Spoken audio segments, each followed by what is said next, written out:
கடைசி சமயத்தில் ஏதோ ஒரு குழப்பம் வந்துடுது அவங்களுக்குள்ளார. என்ன சொல்லிடுறாங்க அப்படின்னா, பார்த்துட்டு சொல்கிறாங்க அந்த மாதிரி சொல்கிறாங்க. வியாழக்கிழமை நாளில் போய் பசுவுக்கு இந்த உருண்டைகளை பிடிச்சி தானமாக கொடுத்தீங்க அப்படின்னா, எப்படிப்பட்ட தோஷத்தினால திருமணம் தடையாக இருந்தாலும் சரி. ஆதிசித்தர் டிவி நேயர்கள் அனைவருக்கும் வணக்கம். பெற்றோரையும் சித்தர்களையும் நேசிப்போம், இயற்கையை பாதுகாப்போம். தொழில் வளமும் ரொம்ப அற்புதமாக போயிட்டு இருக்குது. லாபத்துக்கும் குறையே கிடையாது. உடல் ஆரோக்கியத்தில் எந்த குறையுமே கிடையாது. அப்புறம் என்னதாம்மா உனக்கு பிரச்சனை? பையனுக்கு கல்யாணம் ஆகலை, பொண்ணுக்கு கல்யாணம் ஆகலை.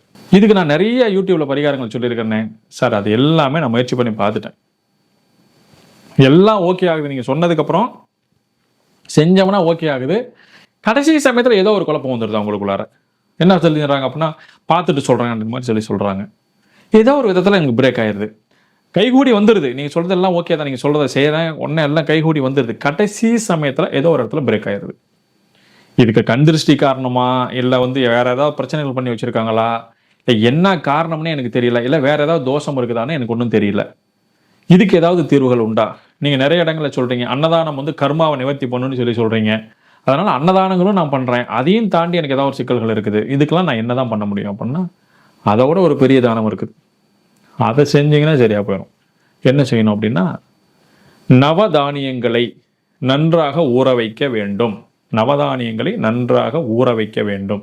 நவதானியங்கள் என்னங்க முதல்ல தெரிஞ்சுக்கணும். கோதுமை, நெல், அந்த மாதிரி சொல்லக்கூடிய 9 கிரகங்களுக்கு உண்டான தானியங்கள் தான் நவதானியங்கள். அந்த நவதானியங்களை நல்லா ஊற வச்சிடணும்.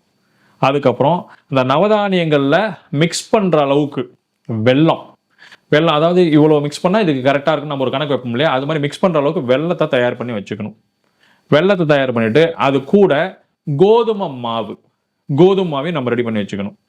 இது மூணையும் நல்லா கலந்து சின்ன சின்ன உருண்டைகளாக பிடிச்சிக்கணும். சின்ன சின்ன உருண்டைகள். இப்போ உதாரணத்துக்கு சொல்கிறேன், பையனுக்கு 35 வயசு ஆகுது சார், இன்னும் கல்யாணம் ஆகலையா, அப்போ ஒரு 35 உருண்டைகள் பிடிச்சிக்கோங்க சார். 40 வயசு கல்யாணம், 40 உருண்டைகள் பிடிச்சிங்க. இது பையனுக்கு மட்டும்தான். பொண்ணு கல்யாணம், பொண்ணுக்கும் அதே தான். பொண்ணுக்கு 25 வயசு ஆகி போச்சு, இன்னும் கல்யாணம், இப்போ 25 உருண்டைகள் பிடிச்சிக்கோங்க. இது எல்லாத்தையும் நீட்டாக தயார் பண்ணிட்டு ஒரு தாம்பாள தட்டத்தில் ஒரு வாழை இலை வச்சு, அந்த வாழை இலைக்கு மேலே இந்த கோதுமை உருண்டைகள் நான் சொன்ன பொருள்கள்லாம் ஒன்றா சேர்த்து உருண்டை பிடிச்சி வச்சுட்டு, உங்களுடைய குலதெய்வம், இஷ்ட தெய்வம், எல்லா தெய்வங்களையும் மனதார வணங்கிட்டு, உங்கள் ஜாதகத்தில் பெண்ணுக்கு திருமண யோகத்தை தரக்கூடிய கிரகம் எதுவாக இருக்கிறது அப்படிங்கிறத பார்த்து, பையனாக இருந்தால் பையனுக்கு ஜாதக யோகத்தை தரக்கூடிய கிரகம் எதுவாக இருக்கிறது அப்படின்ற மாதிரி முடிவு பண்ணிட்டு, இதை நீங்கள் சரியாக பார்த்துட்டு வழிபாடுகள் நல்லா மேற்கொண்டுட்டு பசுவுக்கு கொண்டு போய் தானமாக கொடுக்கணும். என்னைக்கு கொடுக்கணும்? வியாழக்கிழமை நாளில் கொடுக்கணும். வியாழக்கிழமை நாளில் போய் பசுவுக்கு இந்த உருண்டைகளை பிடிச்சி தானமாக கொடுத்தீங்க அப்படின்னா, எப்படிப்பட்ட தோஷத்தினால திருமணம் தடையாக இருந்தாலும் சரி, முன்னோர்களுடைய ஆசீர்வாதம் இல்லை, எனக்கு சரியா கவனிக்க வேண்டிய வயசுல என்னை கவனிக்கல, உடம்பு சரியில்லாதப்ப என்னை கவனிக்காம விட்டான், இறந்ததுக்கப்புறம் என்னை கும்பிட்றான் அப்படின்னு அவங்க முன்னோர்களுடைய சாபம் இருந்தாலும் சரி, குலதெய்வத்துக்கு செய்ய வேண்டிய வேலையை மறந்து செய்யாம விட்டுட்டாங்க அப்படின்னு அந்த தோஷங்கள் ஏதாவது இருந்தாலும் சரி, அல்லது இவங்களுடைய பிறப்பு ஜாதகத்துல இவங்க இந்த மாதிரி திருமணத்துக்காக போய் தடையாய் நிக்கணுங்கிற விதி இவங்க ஜாதகத்தில் இருக்கிற மாதிரி இருந்தாலும் சரி, அது எப்படிப்பட்ட தோஷமாக இருந்தாலும் சரி, அதை பத்தி நீங்க கவலையே பண்ணுங்கிற அவசியமே கிடையாது. பசுக்குள்ளார பல கோடி தேவர்கள் இருக்கிறாங்க. பசுக்குள்ளார இல்லாத தேவதைகளே கிடையாது.